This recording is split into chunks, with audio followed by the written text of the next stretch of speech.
Hello friends, welcome back to channel. आज जो है हम प्राचीन भारत के इतिहास से संबंधित जितने भी महत्वपूर्ण अभिलेख हैं, सभी अभिलेखों को एक क्लास में कवर करने का प्रयास करेंगे। दोस्तों, अभिलेखों को लेकर के कई बार प्रश्न जो है आपसे पूछा जाता है और अलग-अलग तरीके के प्रश्न पूछे जाते हैं।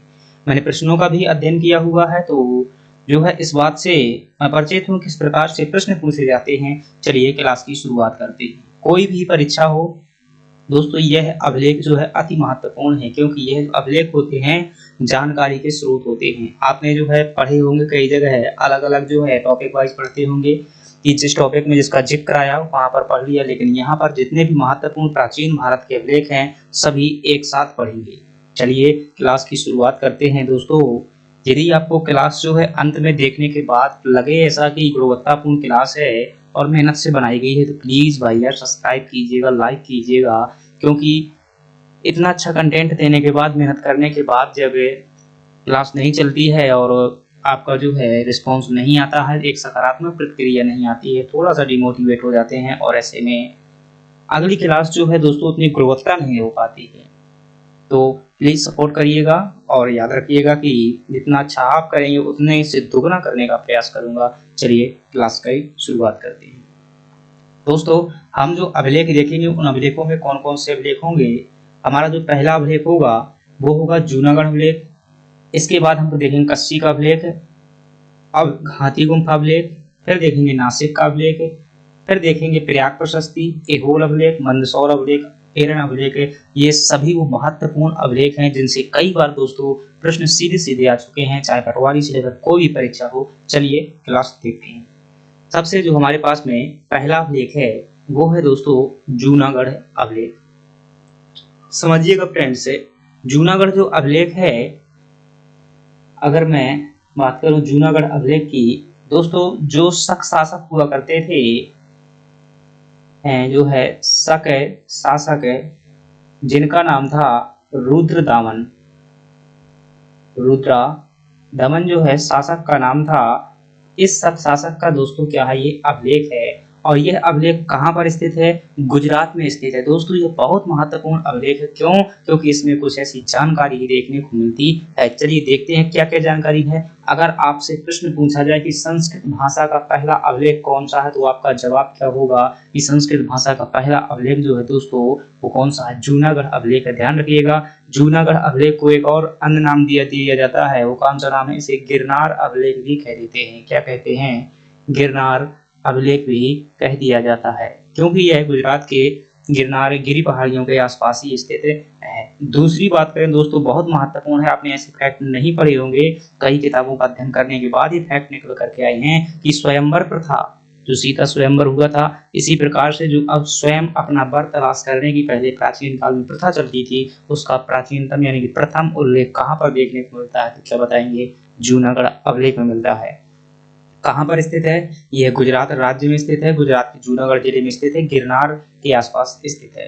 दोस्तों किसका अभिलेख है? तो ये बात कर चुके हैं, शक शासक जो है रुद्रदामन का अभिलेख है।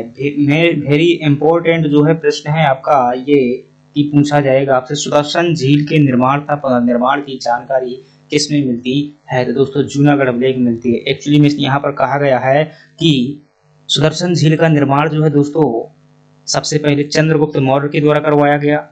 किसके द्वारा? चंद्रगुप्त मौर्य के द्वारा जो क्या करवाया गया? निर्माण करवाया गया। फिर वह झील टूट गई तो उसका उत्तराधिकारी कौन हुआ था? अशोक, जो बिंदुसार के बाद में शासक हुआ था। अशोक के समय पर टूट गई तो पुनर्निर्माण करवाया गया। अशोक के बाद जो है दोस्तों रुद्रदामन के समय पर इसमें जो है कुछ बांधन का निर्माण करवाया गया। और इसके बाद जो है दोस्तों गुप्त शासक है स्कंदगुप्त का भी जिक्र मिलता है कि एक बार इसके द्वारा भी पुनर्निर्माण करवाया गया था। तो चंद्रगुप्त, अशोक है, रुद्रदमन, स्कंदगुप्त और एक शासक और दोस्तों जिक्र मिलता है यहाँ पर, मैं जो भी एक शासक और है कोई, यहाँ पर 5 शासकों का उल्लेख में देखने को मिल जाता है। ध्यान रखिएगा, 4 राजवंशों का उल्लेख मिलता है इसमें और 5 शासकों का उल्लेख मिलता है। 4 राजवंश कौन कौन से हो जाएंगे? एक तो हो गया दोस्तों ये मौर्य वंश है, ये हो गया शक वंश और ये हो गया गुप्त वंश है। एक वंश और शासक है अभी जो है फिलहाल माइंड से अनुपस्थित है, याद रखिएगा। लेकिन वो प्रश्न नहीं पूछ जाएगा किसका उल्लेख मिलता है, ये पूछ जाएगा कि कितने वंशों का उल्लेख मिलता है, किन शासकों का उल्लेख मिलता है, और झील के निर्माण के बारे में पूछा जाएगा। फिर है आपसे इसमें शक तथा मौर्यों के प्रशासन की जानकारी मिलती है। कैसी जानकारी मिलती है कि दोस्तों जब झील का निर्माण और पुनर्निर्माण होता था तो वहां पर कोई न कोई गवर्नर हुआ करता था। तो इस प्रकार से शकों की भी जानकारी मिलती है और मौर्यों की भी जानकारी मिलती है। ये अभिलेख कौन सा था आपका? जूनागढ़ अभिलेख। चलिए अगला अभिलेख देखते हैं। अगला अभिलेख है दोस्तों कस्सी का अभिलेख है। ध्यान रखिएगा यह जो कस्सी का अभिलेख, पहली बात आपको याद रखना है कि ये कब का है फ्रेंड्स, याद रखिएगा 1400 ईसा पूर्व का अभिलेख है। कब का है? 1400 ईसा पूर्व का अभिलेख है। इतिहास में कहाँ से संबंधित है ये दोस्तों? वैदिक काल से संबंधित है। कहाँ से संबंधित है? वैदिक काल से यह जो है आपका संबंधित है। क्या संबंधित है? यह दोस्तों कहाँ पर पाया गया है? याद रखिएगा भारत में नहीं पाया गया है, ये तुर्की में है। कहाँ पर है? तुर्की में है। और इस अभिलेख में फ्रेंड्स जो ऋग वैदिक काल के 4 देवता हैं उनकी जानकारी मिलती है। कौन कौन से 4 देवता हैं? तो उन 4 देवताओं की जानकारी मिलती है। ये 4 देवता जो हैं दोस्तों आपके, पहला है इंद्र, वरुण, मित्र और नासत्य। इन 4 देवताओं की दोस्तों जानकारी मिलती है। ऐसा हुआ था कि विदेश में कुछ लड़ाई वगैरह मतलब कुछ विवाद हो गया था, तो इन देवताओं की शपथ खा करके या फिर इनके मध्य में जो है समझौता करवाया गया था। तो ये कस्सी का अभिलेख है। आपसे सीधा सा प्रश्न आता है कि किन 4 देवताओं का उल्लेख मिलता है, तो 4 देवता आपको याद रखने हैं। चलिए अगला अभिलेख देखते हैं, और अगला अभिलेख है हाथी गुम्फा अभिलेख। और ये दोस्तों हाथी गुम्फा जो अभिलेख है, याद रखिएगा इसके है ये खारवेल का अभिलेख है। जो कलिंग का राजा है इसका नाम है खारवेल, उसी का अभिलेख है। दोस्तों आपसे पूछे कि पहली बार भारतवर्ष शब्द का उल्लेख कहाँ देखने को मिलता है? कौन शब्द का? भारतवर्ष शब्द का प्रथम उल्लेख कहाँ देखने को मिलता है? तो हाथी गुम्फा अभिलेख में देखने को मिल जाता है। फ्रेंड्स इस अभिलेख में याद रखिएगा जो महापद्म नंद ऐसा उल्लेख मिलता है कि मगध का शासक एक, जिसका नाम है महापद्म नंद, उसने क्या किया है? कलिंग को जीता है, कलिंग को जीत लिया है और वहां पर जो है एक नहर का निर्माण करवाया है। किसका निर्माण करवाया है? नहर का निर्माण करवाया है। और उस नहर का निर्माण है तंसुली नहर। क्या नाम है? तंसुली नहर नाम है उसका। तो आपसे इस प्रकार का प्रश्न पूछा जाए कि नहर निर्माण का प्राचीनतम उल्लेख कहाँ देखने को मिलता है, तो आप क्या बताएंगे कि हाथी गुम्फा अभिलेख में देखने को मिलता है। चलिए अगला अभिलेख देखते हैं दोस्तों, नासिक अभिलेख है। और नासिक अभिलेख ये किसका है फ्रेंड्स? याद रखिएगा ये आपका सातवाहन शासकों का है। किसका है? सातवाहन शासकों से संबंधित है, सातवाहन वंश से संबंधित है। सातवाहन वंश की जो है रुद्रदमन बोलता हूँ भाई, सतकर्णी प्रथम की एक रानी है जिनका नाम है रानी नागनिका। रानी नागनिका, ये रानी नागनिका का अभिलेख है। किसका अभिलेख है? रानी नागनिका का। महत्वपूर्ण बात क्या है? सबसे महत्वपूर्ण बात जो है आपसे पूछा जाएगा कि भूमिदान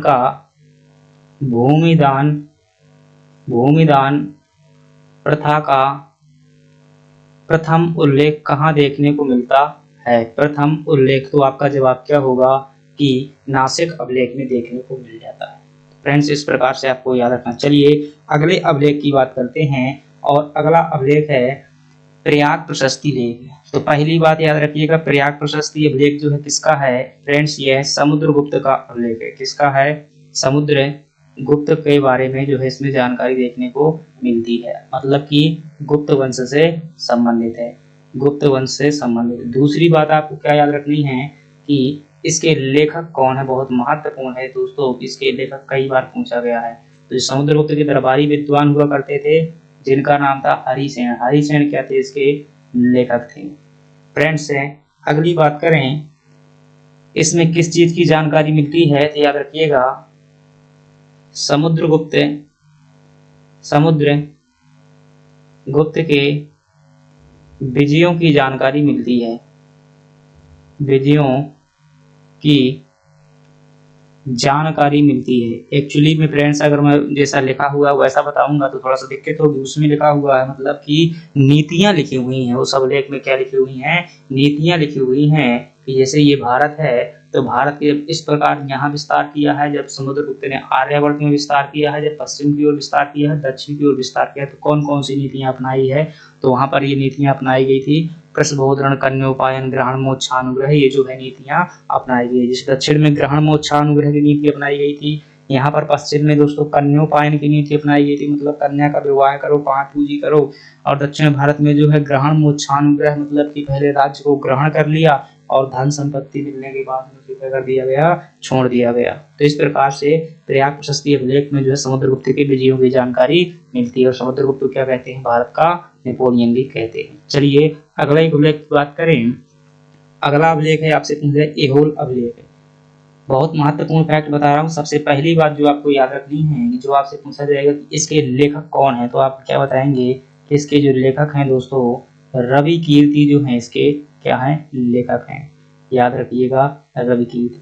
आपसे पूछा जाए प्रश्न कि प्रथम अभिलेख कौन है जो महाकवि कालिदास का उल्लेख करता है, क्या करता है, कालिदास का उल्लेख करने वाला प्रथम अभिलेख कौन सा है, तो आप क्या बताएंगे, एहोल अभिलेख है।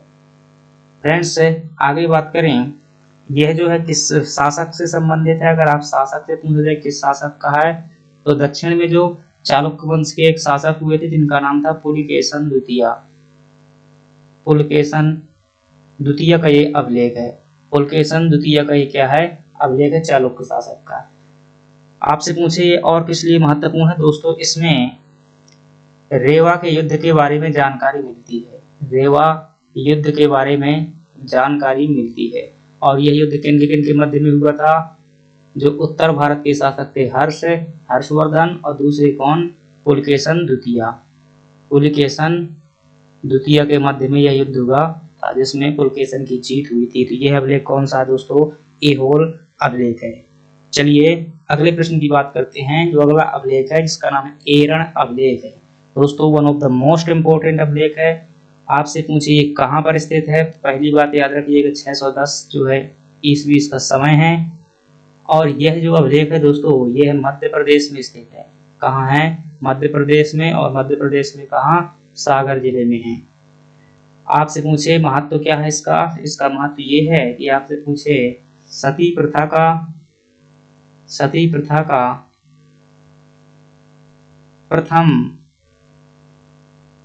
प्रथम अभिलेख कौन सा है, तो आप क्या बताएंगे कि सती प्रथा का प्रथम जो अभिलेख जानकारी देता है, सती प्रथा का जानकारी मिलती है, कौन है, एरण अभिलेख है। इसमें फ्रेंड्स राजा कौन है, गुप्त वंश का एक राजा है, उस राजा का नाम है क्या, भानुगुप्त। राजा का नाम क्या है, भानुगुप्त। भानुगुप्त का एक सेनापति है, उस सेनापति का नाम क्या है, मूलगोप। मूलगोप का है दोस्तों जाता है युद्ध करने के लिए, हूण आक्रमण रोकने के लिए, हूण आक्रमण में जाता है और यह मूलगोप की क्या हो जाती है, वहां पर युद्ध में मृत्यु हो जाती है। इसकी जो पत्नी रहती है वो क्या होती है, सती होती है, और इसकी जानकारी सब अभिलेख में देखने को मिलती है। इस प्रकार से मैंने क्या की, पूरी कहानी बताई। चलिए अगला अभिलेख देखते हैं दोस्तों, ये अंतिम अभिलेख है जो भी और महत्वपूर्ण भी बता दूंगा, मंदसौर अभिलेख। तो पहली बार आप याद रखेंगे मंदसौर अभिलेख के रचनाकार कौन है, बहुत महत्वपूर्ण, कई बार एमपीपीएससी में आ चुका है रचनाकार, तो कौन है, वत्स भट्टी जो है इसके रचनाकार हैं, वत्स भट्टी। अभी तो भाई क्या उसने एक ऐसा नाम पूछ लिया था भाई, सोहानी अभिलेख का, मध्य प्रदेश का, खतरनाक था वो।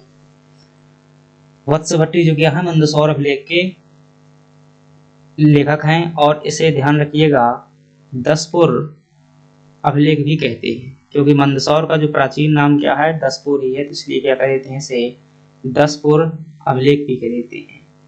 यह फ्रेंड्स जो है वैसे तो गुप्तों का जो सामंत हुआ करते थे, यदुवर्मन का अभिलेख है, यानी कि जो मंदसौर में शासन करने वाला वंश जिसका नाम है औलिकर वंश, औलिकर वंश से संबंधित है। इसमें जो जानकारी मिलती है कि औलिकर वंश का जो राजा है जिसका नाम यदुवर्मन, उसने क्या किया है, हूणों को पराजित किया है।